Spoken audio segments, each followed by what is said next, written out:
Ben-Hur, full name Judah Ben-Hur, was a Jewish hero prince from Jerusalem who falls out with his close Roman friend Messala. He was falsely accused and convicted of an attempted assassination of the Roman governor of Judea. He was therefore enslaved and sentenced to the Roman galley for life. Roman galley is a type of ship that is propelled mainly by rowing. The strength that was developed from rowing enabled him to become a successful charioteer during a race and became a free man. There is development of strength in hardship. I put it this way: hardship bring out strength. Hardship bring out strength. Welcome to Success Digest, where we simplify and discuss those ingredients needed for your financial wellness, for your financial abundance, and live a happy life. Thank you for your continued watch.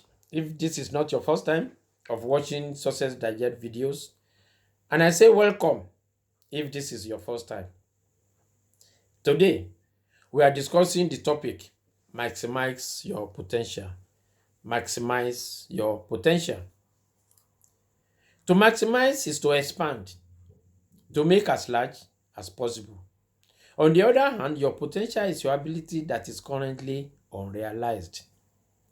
Maximizing your potential is therefore to bring out your abilities that are hidden or not yet discovered.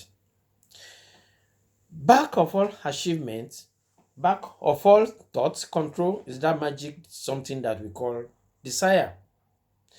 You are limited only by the depth of your desire. So when your desire is strong enough, you will appear to possess superwoman power to achieve. When you came into this world, you are endowed with certain inborn traits, the result of millions of years of evolutionary changes through thousands of generations of ancestors. Added to these inborn traits, you acquire many other qualities according to the nature of your environment and the teaching you received during your early childhood. You are therefore the sum total of that which was born in you and that which you have picked up from your experiences, what you have taught and what you have been taught since birth. This forms your nature, your natural ability. You need to analyze yourself and determine what your natural ability best fits you to do. I'm going to repeat. You need to analyze yourself and determine what your native ability best fits you to do. Give a man the sort of work that harmonizes with his natural ability, and the best there is in him will exert itself. One of the outstanding tragedies of this world is the fact that most people never engage in the work for which they are best fitted by nature. Too often, the mistake is made in the selection of life work of engaging in work which seem to be the most profitable from a monetary viewpoint without consideration of native ability. If money alone brought success, this procedure would be all right. But success in its highest and noblest form calls for peace of mind and enjoyment and happiness, which comes only to the man who has found the work that he likes best. All success is based upon power, and power grows out of knowledge that has been organized and expressed in terms of action. The world pays for but one kind of knowledge, and that is the kind which is expressed in terms of constructive service. The world pays you for what you do and not for what you know. I'm going to repeat this again. The world pays you for what you do and not for what you know. To make progress in this world, you must rely solely upon the forces within your own mind for your start. And after this start has been made, you must turn to others for aid. But the first step must be taken without outside aid. After you have made this start, it will surprise you to observe how many willing people you will encounter who will volunteer to assist you. Failure comes to us at one time or another. Make sure when it comes your way that we learn something of value from its visit. The wheel of life is always turning. If it brings us sorrow today, it will bring us joy tomorrow. Life is a circle of warring events, fortune and misfortune. The success of each man seems to be in almost exact ration that to the extent of the obstacles and difficulties he has to surmount. So no man ever arose from the knockout low of defeat without being stronger and wiser for the experience. Defeat talk to us in a language all of its own, a language to which we must listen, whether we like it or not. I'm going to tell you the story of one of the richest men in the world who grew from a very poor background. He was 6 years old when his father lost all his fortune and faced life at 45 in a strange country without any necessities. He tried to come back, but being in a strange country could not find his place in the world. This now famous rich man, not knowing one word in the English language, went to a public school and learned what he could. The boys were cruel and the teachers were very impatient.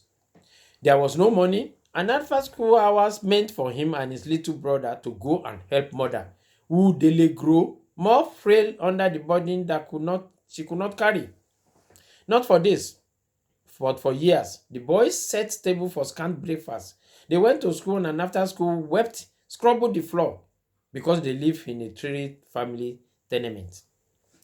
At 10 years of age, this now billionaire got his first job, which is washing the window of a baker's shop at 50 cents a week. In a week or two, he was allowed to sell bread and cake behind the counter after school hours for $1 a week. On Saturday morning, he served a route of weekly paper and sold the remaining papers in the street. It meant from 60 to 70 cents for that day's job. He later became a reporter and during the evening and an office boy during the daytime and learned stenography at midnight. He supported a family of three on $6.25 a week, and when the combined income with his brother became $800 a year, they felt rich. He's one of the richest men in the world today, but not before traveling and experiencing every single step on the road of direct poverty. Having experienced every thought, every feeling, and every hardship that comes to those who travel that road, he now rejoices with every boy who is going through that same experience. Now, he knows the value of money as he could have learned it or known it in no other way. He couldn't have been trained for his life work in no other way. There's no other way he could have arrived at a true understanding of what it meant to face the day without a penny in hand, and not a loaf of bread in the cupboard, and nothing to eat, and being a boy with the hunger of 9 and 10, with a mother frail and discouraged. Today, he has this to say and advise younger ones. I rejoice in the experience and I envy every boy who is in that condition and going through it. I have strong belief in poverty as an undisguised blessing to a boy. I believe in poverty or struggle as a condition to experience, to go through, and then to get out of it, and not a condition to stay in. How can you get off? How can you get out of it? No one can definitely tell another that. No two persons can find the same way out. Each must find his way for himself, and that depends on the person. This improvised boy, but who's now a billionaire, was determined to get out of poverty. He has a purpose, and that is the first essential. Then he back up the purpose with effort and willingness to work, and this is the second essential.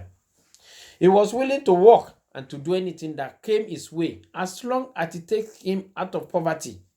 He might not like the work, but he still performed it to the best of his ability and didn't do it any longer than he had to do it. He used every rung in the ladder as a rung to the next one above. It meant effort, but out of the effort and work came the experience, the upbuilding, the development, the capacity to understand and to sympathize. The greatest heritage that can come to a boy. Nothing in the world can give that to a boy so that it will burn into him as will poverty. Poverty, the greatest blessing in the way of the deepest and fullest experience that can come to a boy. But I repeat, always a condition to walk out of, not to stay in. Come to talk to us at Kenny's Consult Limited and allow us to discuss with you more ingredients needed for your financial abundance, your financial wellness, and continue to live a happy life. Let us continue to travel together on this our journey of success through the path of wisdom. To be informed is to be transformed, and not to be informed is to be deformed.